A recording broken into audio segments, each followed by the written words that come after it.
Hey everybody, it's Lon.TV, and we're taking a look today at a really tiny game controller from 8BitDo. These are their new 02s, and they're about the size of a keychain, but you've got almost a full-size D-pad here to play with.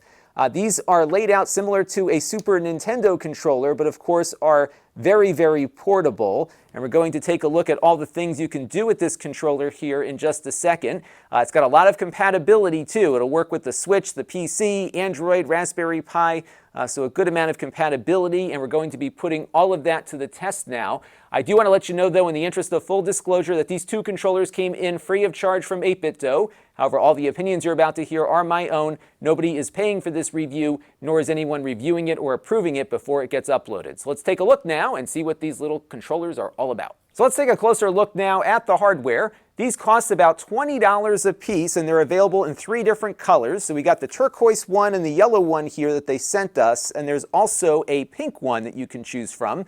The button layout here is pretty much a Super Nintendo layout. I like the size of the D-pad despite it being a very tiny controller.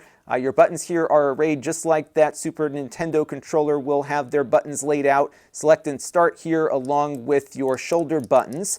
You charge it up via USB, so it's got a rechargeable battery inside. I haven't had any battery issues while playing with these little controllers, but I would imagine they won't last as long as a larger controller with a larger battery. So you may want to just plug these things in when you're not using them.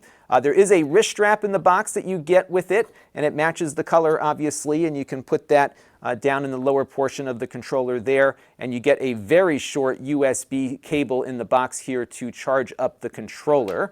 And that is it from a hardware perspective. So if you can deal with the small size, why don't we move on now and see how this little controller performs, and we'll start with the PC. All right, so we've got it booted up here on the PC. Now the kinds of games you're going to play on the PC with this controller will be limited because of course we don't have thumbsticks here.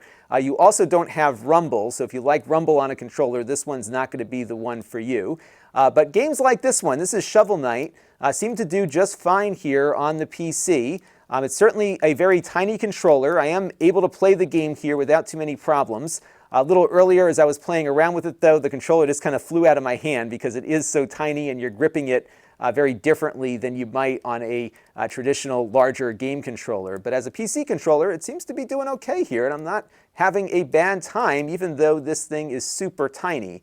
Now, one thing to keep in mind here as well is that the D-pad here is mapped to the thumbstick that you would have on an X input controller. So the D-pad is not mapped to the D-pad, and that is probably a decision they made because most games probably rely on the stick for movement more than the directional pad. But if you've got something that is D-pad only, you're going to need to remap the controls.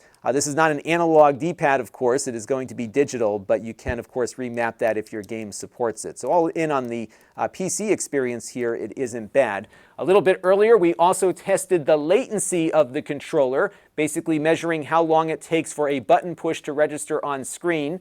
And on my gaming laptop here, which has a 144 Hertz display and the latest and greatest Bluetooth technology, we were looking at about a 44 millisecond latency from the time a button was pushed to when something occurs on screen. And that's actually identical to what I got with an Xbox One controller that was connected via USB to the computer. So very little latency here if your hardware supports that. But of course with Bluetooth, it's really going to vary based on what configuration you have. But on this PC here, it was every bit as good as a wired connection, and that was really impressive to me. Unlike other 8BitDo controllers though, this will not operate in wired mode. It is Bluetooth only. So the only thing you can do with it when you plug it into the computer is update the firmware or charge it. You can't actually get the games to control when it's directly connected. Now it is compatible with the Nintendo Switch, and all you have to do to get the Switch to work is put the controller into Switch mode. You hold down the Y and start button. That will move it out of whatever mode it was in into something that's compatible with the Nintendo Switch, and I found the pairing to be very quick and easy like it is on other 8BitDo controllers. Remember though that you don't have all the buttons that you have on a Pro controller or even on the Joy-Cons, so that's going to limit what games you can play on the Switch just like it does on the PC side. Now what I've loaded up here is a Super Nintendo game, and we're able to, of course, play all of the classics that we have access to on there. Now, the one thing you might notice is that we don't have the left and right trigger buttons here, just the shoulder buttons. And that's something you need for the emulators that they're running here on the Switch. So what they've done is they've mapped the left and right triggers on the Switch mode to select and start. So if you want to pull up the in-game menu here, you just push down select and start, and that will be the equivalent of hitting the left and right trigger buttons. And I would imagine it would do that same thing in some of the games that you might be playing.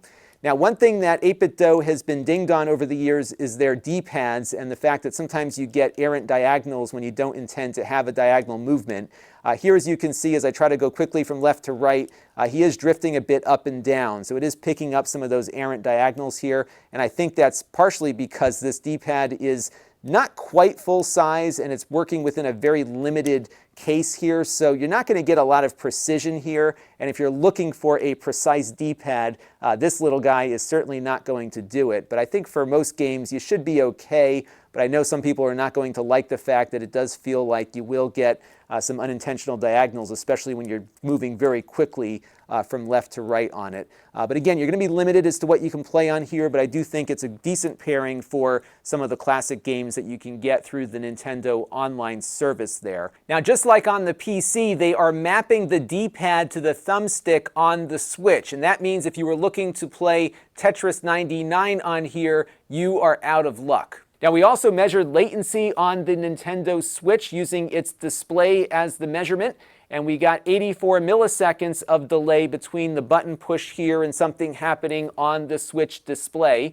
That is identical to what we got with other Switch controllers that we've looked at over the last couple of months, but it is about 10 milliseconds slower than what you get out of Nintendo's Pro controller. So not bad, but you will see a little bit more latency that will probably not be noticeable. And of course, these games are emulated, so there's some latency baked in from that as well. So let's take a look at some other things it works with. We've got an Android phone now that I wanted to plug in and test. And before we do that, one of the cool things about these controllers is that they print the instructions on the back here. So you know the button combinations that you have to press to get it into each mode, and that can be really helpful if you don't have the included manual with you in your bag. All right, let's take a look now at my Android phone and see how it performs on that. All right, so we've got this thing paired up with my Pixel 4, which, by the way, came in free of charge from Google, and it's running pretty nicely on here. It does have a bit of lag, and that's something that I've always noticed with Android devices and game controllers. There's a ton of lag with these things, and it's never ideal, I think, to play any kind of game that requires a game controller on a basic consumer Android device. I'm sure there's some gaming phones out there that do a little better, but you could really feel the latency here, so be advised of that. Now, it also works with the Nvidia Shield TV and other Android TV devices. Depending on the device, you can put it in X input mode or that Bluetooth mode that we were just in. It also will work with the Raspberry Pi, so you can use it there too. One thing it doesn't work with at the moment, though, are iOS devices like the iPhone and iPad. They are expanding game controller compatibility, but they're not yet seeing these things as compatible X-input controllers. So at the moment, no iOS support. That might come at a later time. There might be a workaround that I'm not familiar with, so do let me know down in the comment stream, and we'll definitely make an update video if and when these controllers do work with iOS. One workaround that they do have built in is that this thing can emulate a keyboard. It's got key presses mapped to specific buttons. So if you have games that support keyboard input, you could map this controller as a keyboard and use it that way. And that might be one solution on iOS, but for the most part here, iOS is a no-go. But all in, it's a nice little controller here, a ton of compatibility. I think great for Switch players. I think this might actually be more comfortable than a little Joy-Con that you might hold with you for some of the two-player games, so it's got that going for it. And altogether a nice little controller given how tiny it is. It's not going to be very precise in its D-pad though, so serious gamers will probably not want to pursue this as a controller option, but I don't think serious gamers will be buying something this small to play games. But for everyone else, it's a nice stocking stuffer and something just to have in your bag when you want to have a quick gameplay session on your phone or computer or something like that. So that's going to do it here for the 8BitDo 02. Let me know what you think down in the comments section below, and until next time, this is Lon.TV. Thanks for watching. This channel is brought to you by the Lon.TV supporters. including gold-level supporters the Four Guys with Quarters podcast: Tom Albrecht, Rajesh, Logic GR, and Kalyan Kumar. If you want to help the channel, you can by contributing as little as $1 a month.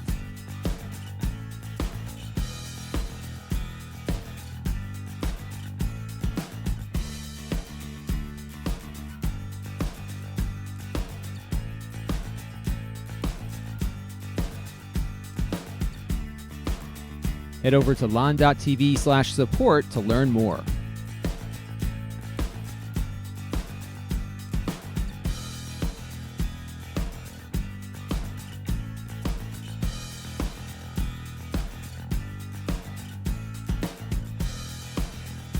And don't forget to subscribe. Visit Lon.TV/s.